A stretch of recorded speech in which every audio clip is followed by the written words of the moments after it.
Yeah. Okay? Yeah. Now, the problem is when you have disc injuries and when you have nerve injuries, that can affect also the organ system. Okay? And we did 3 scans. The 3 scans that we did are right here, and they should be 95, 95, 95 or more. Okay? This first one, heart rate variability, helps us measure the amount of stress that you're under and how your body's adapting to that stress.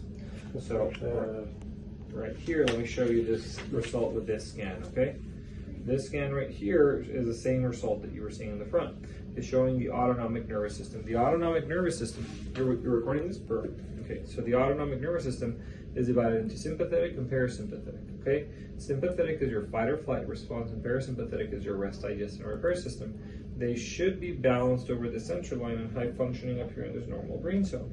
You are down here and a chronic state of stress. Yeah, of course. Again, like an imaginary lion is constantly chasing you. The problem with being here is the longer you stay here, the more the system will tend to decline. So we have to identify the stressors that are keeping you there so we can balance the system out and bring it up here into a high functioning state. And I know the stressors partially are obviously going to be part of what happened after that surgery and the pain that you're in. But not only that, right, there's chemical, physical, and emotional stress, and we have to identify those so we can balance the system out and bring it up here into a high functioning state. Yeah. We've identified 2 of those stressors. They're right here. This should be 95 and this should be 95. Muscle tone imbalance directly correlates to what we're seeing with those x-rays. What I mean by this, and you're going to see this, okay, you're basically doing this.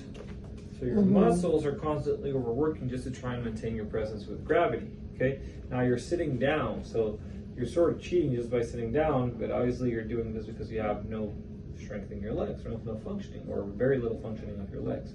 But even when you're sitting, even though you're reclining against that backrest, we're seeing muscles that are basically just compensating, just to try and maintain your presence with gravity.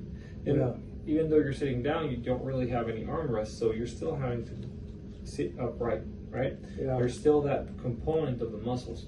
So this means that at the end of the day, you're way more tired than what you need to be because the muscles are overworking, okay? Postural muscles. So this is one that as we start creating corrections, we should start seeing this number go up, okay? Got it. Now, organ and gland control can be affected by vaccines, medications, toxic foods, but also by nerve interference, and that's what we're seeing here. We're basically seeing a metabolic imbalance. So it's not you're sick per se, okay?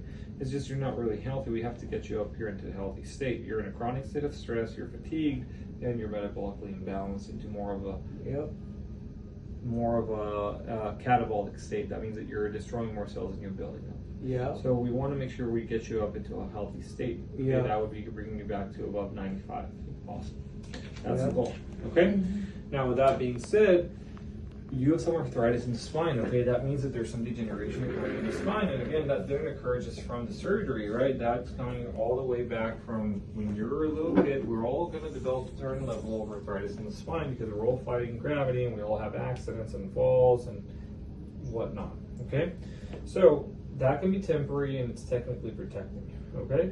Why? Because if there's a joint that's injured or not moving correctly, it's going to start degenerating to try and stabilize the region. So that's why it's protecting you. And it's temporary because if you de-stress that joint and allow it to function correctly, then that degeneration stops and sometimes reabsorbs. So this right here is a model of the spine so that you know what you're looking at when we look at your x-rays. This is the front of the spine, this is the back of the spine, and this is the side of the spine. These are where the nerves exit, the nerve roots exiting through little holes called vertebral foramen, okay, neural foramen. Now this right here are the discs that connect one bone to the next, like ligaments, and also act like cushions against gravity. Okay? Yeah. Now I want you to put your finger right in there where the nerve root exit, so that you can appreciate if that becomes misaligned, that can put pressure on the nerve, affecting the communication between the brain and the body back up to the brain. Yeah. Okay? The longer that it stays out of position, the more problems that are going to occur. And the bone can move forward, backward, it can rotate, it can tilt, it can go into all sorts of directions. Okay? The longer it stays out of position, the more problems that are going to occur. Now this here is also, you can appreciate where the nerves go in terms of the organs, okay?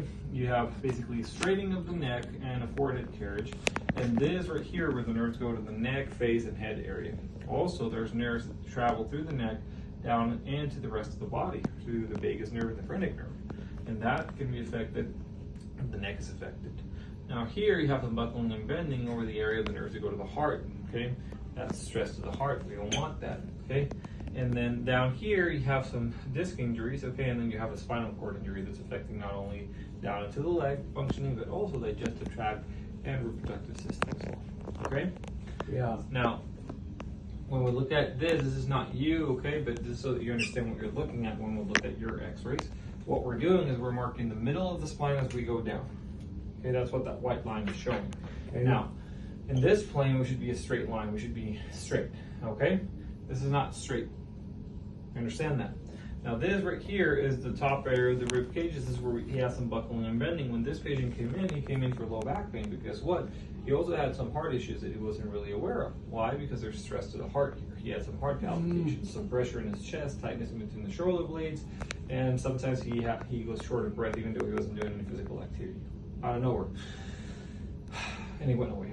Right? That's sympathetic stress to the heart. Now it took this guy about 90 days to go from this to this. Okay? Yeah. So that's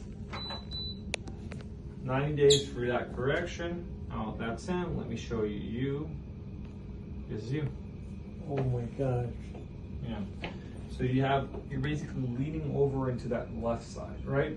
You're leaning over into that left side. You have big bending here, and then you have a little bit of a correction at the top of the neck, trying to bring your head level, okay? Now, this right here is where they did that surgery. This is where they opened up. These are basically the wires that used to shut back your sternum. Okay, so close your chest, and then this right here is basically what they put into the aorta. Okay, so this right here is where you have that aortic aneurysm or dissection, actually. Okay. Yeah. Now, that's why you're seeing all those wires there. This is from the chair, and this is also from your jacket. Okay, so that you understand what you're looking at there.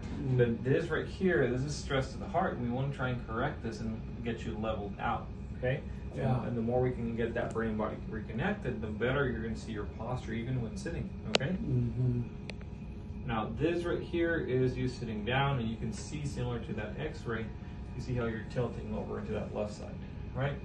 So you should be level. Your eyes should be right here. Nose should be right in the center, and then your eyes should be one on either side, and everything should be lined up with this. Okay. So the posture is soft. Now when we look at this, you see how your head's thrown forward? Yeah. That's that forward carriage that we're going to be talking about. So when we look at your neck, this is your neck from the side, but before I show you your neck in detail, let me show you a neck that's not yours.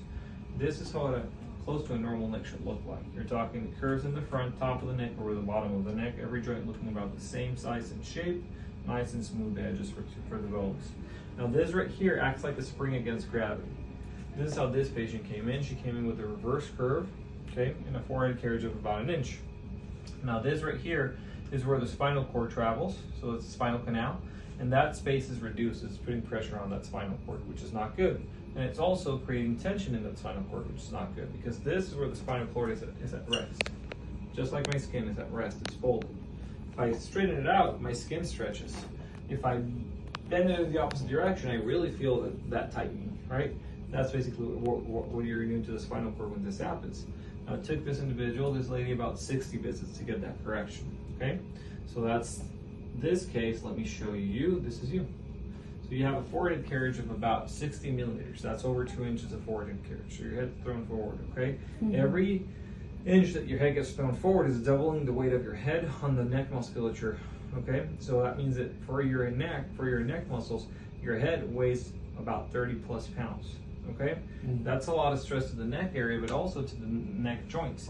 So when we look at your neck, okay, basically you have almost a straight curve, okay, and then there's a bunch of degeneration occurring where the space, okay, for every disc is reduced, and then you see the bones are basically pointy edged. Yeah. That's degeneration occurring. That's grade 3 arthritis occurring right there. Now, how do we know if we can correct this? Well, we want to see how those joints are moving, and when we have you look up, every joint is still moving, and that's the good news. That's the good news right here, okay? Because that means we can actually get corrections. We can get that curve back, get that head thrown back, okay? We can see improvement. We can actually get improvements here.